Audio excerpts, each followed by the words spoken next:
Bueno, nosotros somos un grupo de docentes de la Facultad de Educación de la Universidad Nacional de Cuyo. Somos parte de un equipo grande de investigadores que hace un proyecto de la Secretaría de Investigación y Posgrado de la Universidad Nacional de Cuyo. Nosotros tenemos un proyecto de investigación en el que se enmarca esta ponencia, que a su vez viene de una línea de investigación. Esa línea parte de haber trabajado con el paradigma de protección integral de los derechos de niños, niñas y adolescentes y vinculado al accionar en las instituciones educativas respecto al paradigma. Es decir, trabajamos con conocimiento y accionar de docentes y directivos de instituciones educativas de la provincia de Mendoza, de nivel inicial y primario, y dentro de esas instituciones analizamos el conocimiento que tienen los docentes y directivos respecto a los términos del paradigma y a los protocolos de acción frente a situaciones de vulneración de derechos de los sujetos a los que educan, y analizamos también, dentro de ese contexto, el accionar docente y a las causas de las situaciones de inacción frente a la detección de vulneración de derechos, esas situaciones emergentes que salen de lo cotidiano, digamos, y además de analizar eso, pudimos trabajar esas causas que hacen que no accionen o que no detecten situaciones de vulneración de derechos. En ese proyecto anterior, como resultado, obtuvimos que hay muchos casos de no denuncia, el docente tiene el deber de comunicar y no hay comunicación de indicadores detectados y por lo tanto de probabilidad de situaciones de vulneración de derechos, y, o de accionares, de formas de acción que a veces no se corresponden con los protocolos. Cuando indagamos las causas, en líneas generales, nuestras conclusiones fueron que la mayoría de los casos donde no se denuncia, hay temor a las reacciones de las familias cuando esa vulneración de derechos está asociada a maltrato infantil, intrafamiliar o abuso sexual infantil, y, y también analizamos que no hay detección muchas veces de indicadores de vulneración de derechos, porque a veces tiene que ver con el desconocimiento de los derechos, de todos los derechos que están enmarcados en el nuevo paradigma de protección integral. También hay inacciones debido al descreimiento de los organismos, del funcionamiento de los organismos del Estado. En nuestro caso, lo que antes era la OAL, ahora es la ETI, en donde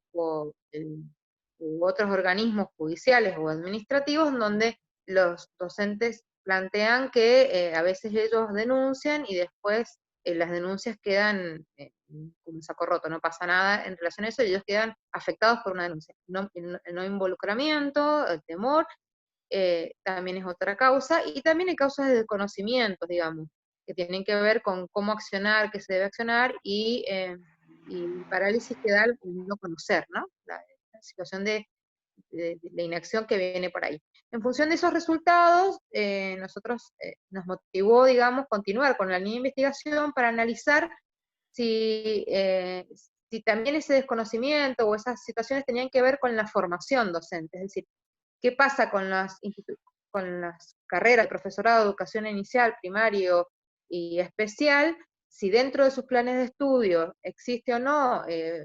temáticas relacionadas a los derechos de niños y niñas adolescentes, y a la legislación vigente, y a los protocolos de acción, y a la necesidad de abordaje a esas situaciones. Y por otro lado, además de analizar los planes de estudio, decidimos en este nuevo proyecto de investigación, cuyo nombre es la formación docente en el marco del paradigma de protección integral de derechos de niños, niñas y adolescentes, abordar a los estudiantes en instancias de prácticas finales, porque creemos que son un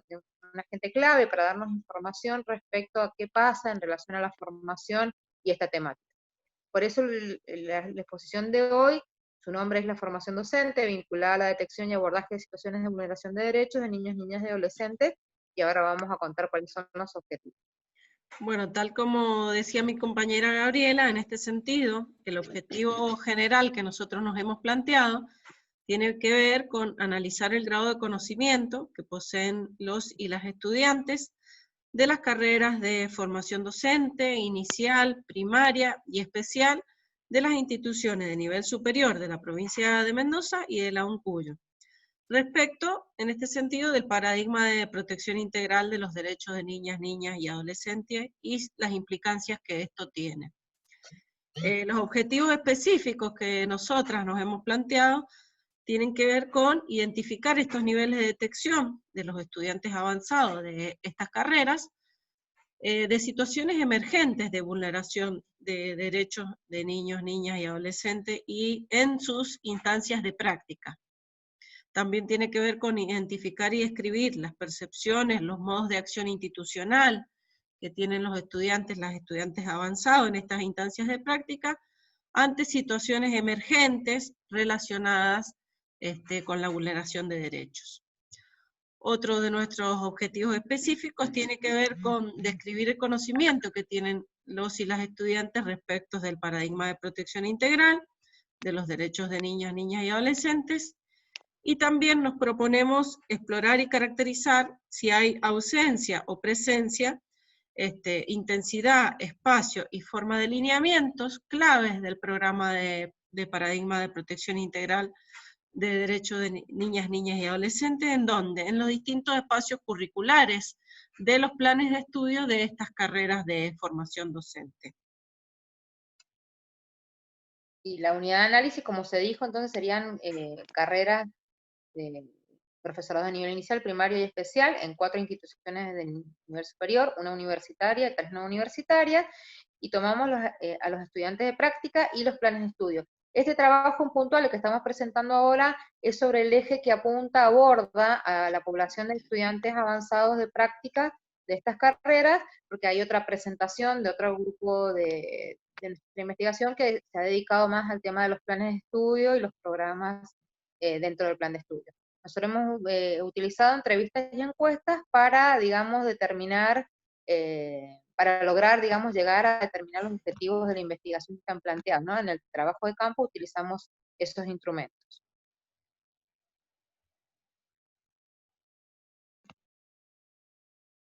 Marcela va a hablar entonces de la práctica. Bien, ahora planteando la práctica como una instancia de desarrollo y articulación con la teoría, en su vinculación con la niñez y sus derechos, el primer punto fue analizar los planes de estudios de cada una de las asignaturas, inclusive y muy específicamente en las prácticas profesionales de cada uno de los profesorados que anteriormente se han mencionado, de nivel inicial, de primaria y especiales. Respecto de esto, el análisis de estos planes de estudio, como también sus descriptores. En esto de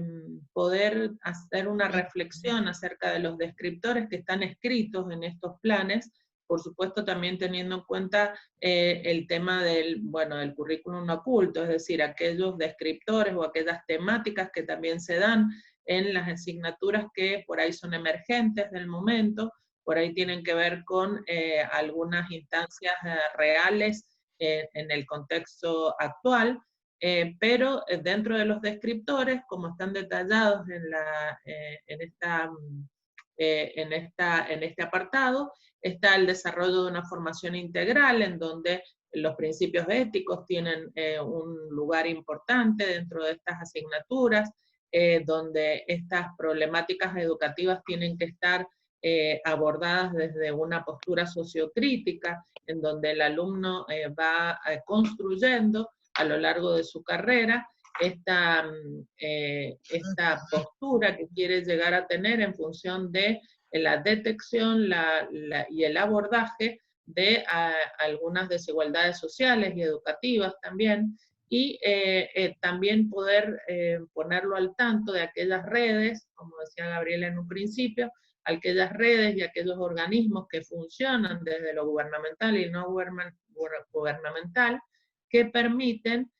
poner la voz del docente, que es muy importante porque está en el cotidiano con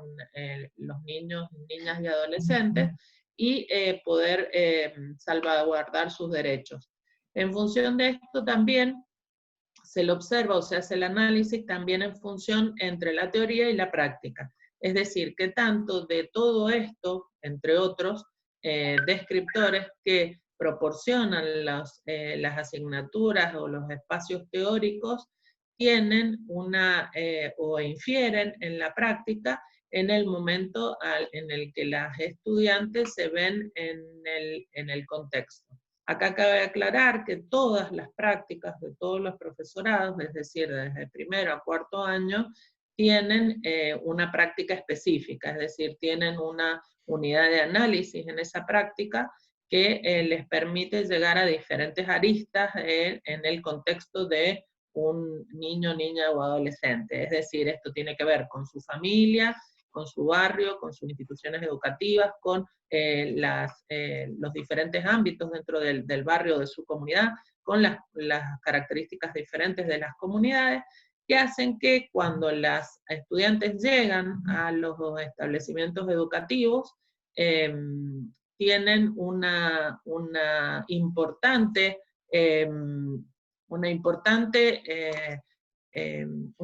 factor de coformación, que es en el caso del docente o este acompañante terapéutico en el caso de los especiales. En función de esto, esta figura es muy importante a la hora de que esa palabra y ese ejemplo y esa función o ese lugar que ha tomado ese representante tiene mucho que ver con el estudiante. Entonces, en función de esto, ahí la aplicación de esta teoría o de cómo debemos o cómo tenemos que actuar frente a la detección y al abordaje de la vulnerabilidad de derechos. Te doy la palabra, Rosa. Bien, como bien han dicho, han desarrollado hasta el momento Gabriela y Marcela, un poco en este desafío de dar herramienta a los alumnos avanzados de prácticas preprofesionales y profesionales en los distintos profesorados, es que entendemos que no podemos observar aquello que no conocemos, no podemos direccionar la observación si no sabemos dónde mirar. Entonces, en función de esto, si bien hablamos y realmente se hace explícitamente en muchos de los espacios curriculares de los profesorados, el tema del abordaje de derechos de niñas, niños y adolescentes, y también se dialoga acerca de la necesidad de conocer cuáles son los factores que vulneran estos derechos. También es cierto que hemos observado que aún en los mismos espacios donde se trabajan estos conceptos, no se trabaja con una finalidad específica, el desglose de los indicadores de observación. Entonces, de esta manera entendemos que al hablar de derechos no podemos dejar de hablar de calidad de vida,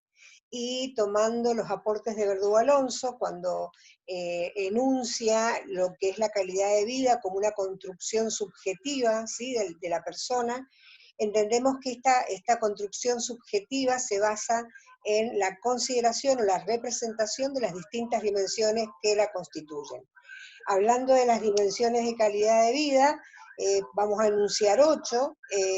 como lo son el bienestar físico, el bienestar emocional, las relaciones interpersonales, la inclusión social, el desarrollo personal, el bienestar material, la autodeterminación y los derechos. Estas dimensiones, muchas de ellas, no son fáciles de ser observadas, no son fáciles de ser visualizadas, por lo tanto, su disgregación en una serie de indicadores a modo de conductas directamente observables puede brindar herramientas de mucha utilidad para que el docente pueda observar y dirigir la mirada de una manera preventiva, una manera de salvaguarda. Por eso creemos importante que los alumnos, los alumnos avanzados, en su rol de practicantes en las distintas instituciones, puedan llegar a ellas conociendo estas dimensiones que de alguna manera constituyen el marco o transversalizan el tema de derechos y vulnerabilidad de derechos, que puedan realmente conocerlo, no solo desde lo teórico, lo discursivo, sino que puedan de algún modo visualizarlo en las prácticas cotidianas. Hay indicadores que pueden visualizarse directamente en las prácticas y que es importante hacerlo evidente a la mirada del docente. Así que bueno, de esa manera queremos como ir trabajando en este proyecto, en el marco del proyecto actual de investigación, en el sondeo de las encuestas o las entrevistas con los alumnos en relación a qué pueden estar mirando y qué podrían estar haciendo. Bien, y vinculado a eso, la importancia entonces de ver si en la formación previa al momento de la práctica se ha trabajado el tema de derechos de niños, niñas y adolescentes, de la detección de situaciones de vulneración de derechos, identificar si se ha incorporado, digamos, esto teórico articulado a lo vivencial en la práctica, si eso si efectivamente hubo formación en esos temas, cómo se aplica a la hora de la práctica específica, para después entender el por qué en el momento de ejercer la profesión docente suceden a veces estos mecanismos de inacción o no, y aportarle a las instituciones. De hecho, sí, en los casos de no trabajar en estos temas, la importancia de hacerlo, ¿no? Tenemos datos de la cantidad de situaciones de vulneración de derechos que son alarmantes, y cómo la escuela, el espacio áulico y por supuesto los docentes y directivos de las instituciones educativas, y en nuestro caso particular quienes serán futuros docentes, son un eje clave, son un protagonista clave en esto para poder comunicar esas situaciones, porque conviven diariamente, no en este contexto de pandemia, pero en este contexto de pandemia también sería valioso, ¿no? Hay un acercamiento particular del docente con los estudiantes, conviven y pueden encontrar, detectar situaciones que probablemente otros actores no han detectado o que prefieren ocultar. Entonces los docentes o los futuros docentes hoy son clave para esto. Por eso hemos trabajado también en indagar si los estudiantes entienden que la vulneración, para que exista la necesidad de accionar cuando se presenta una situación de vulneración de derechos, no hace falta que esté la certeza del hecho, que con que haya indicadores de sospecha, como son los inespecíficos, ya es suficiente como para trabajar sobre el deber de comunicar. Para eso hemos hecho un análisis de las leyes en la provincia de Mendoza, además de las leyes nacionales de protección integral de los derechos de niños, niñas y adolescentes, la Convención de las Personas con Discapacidad, la ley de abuso sexual infantil como instancia pública, y las leyes que tienen que ver con convenciones, tratados internacionales. Hay leyes específicas en la provincia de Mendoza que hoy facilitan la denuncia, que es la ley de protección al docente. En la provincia de Mendoza esa ley es muy nueva, es del 2018, y lo que intenta hacer esa ley al proteger al docente, protegerle la identidad en el caso de denuncias, poner la asesoría letrada, y generar mecanismos claros de acción que están muy protocolizados, es favorecer la denuncia y la acción, pero para eso hay que conocerlo, y la formación docente es el momento propicio para la información de qué significa hoy la niñez, cómo se la entiende desde los paradigmas de protección integral, qué nuevos derechos han adquirido a partir de ese paradigma, y acá también está todo lo que planteó Rosa respecto a lo que tiene que ver con la calidad de vida, las dimensiones de calidad de vida, y cómo abordar las situaciones que generan sospecha o certeza de vulneración de derechos. En función de, nosotros tenemos una investigación no cerrada todavía, está en proceso de avance, por lo tanto no tenemos, digamos, conclusiones cerradas, pero sí, bueno, en relación a la ausencia o presencia en los programas de estudio, pasos curriculares, en función de lo que nos relatan las estudiantes o lo que se ha ido viendo, bueno, hay divergencia entre las distintas instituciones, no es la misma la intensidad y la presencia de estos indicadores, el docente se debe reconocer como salvaguarda, y a veces eso no sucede, y eso tiene que ver con también el desconocimiento de las implicancias legales, que tienen que ver con el hecho de callar. A veces uno cree que se calla y se protege, y en realidad se calla, y no solamente no se protege a uno, sino porque es una falta en las responsabilidades que tiene que el docente, que son administrativa, civil y penal, sino que además no protege a quien debe salvaguardar en sus derechos. Y bueno, y volvemos a plantear lo que se ha planteado mucho, que es la necesidad de incorporar estos temas en la formación, de que estén articulados entre los espacios curriculares afines, y fundamental que el estudiante en la instancia de práctica pueda recuperar lo